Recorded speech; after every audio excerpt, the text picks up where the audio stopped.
संगीता यादव अपने YouTube channel पे आप लोग का स्वागत करती हूँ। दोस्तों, आप लोग के बीच में तुलसी जी का गीत लाई हूँ। कैसा लगे कमेंट बॉक्स में बताना। अच्छा लगे तो लाइक और सब्सक्राइब जरूर करना।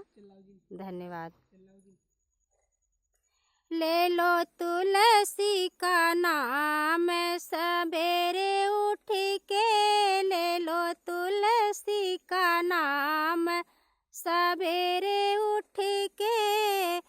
राम जी के अंगना तुलसी का गमला, राम जी के अंगना तुलसी का गमला।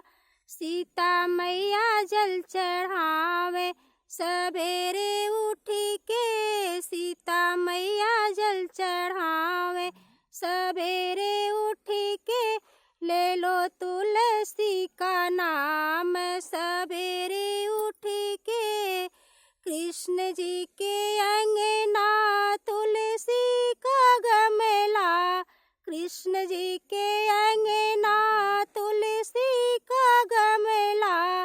राधा मैया जल चढ़ावे सवेरे उठ के, राधा मैया जल चढ़ावे सवेरे उठ के।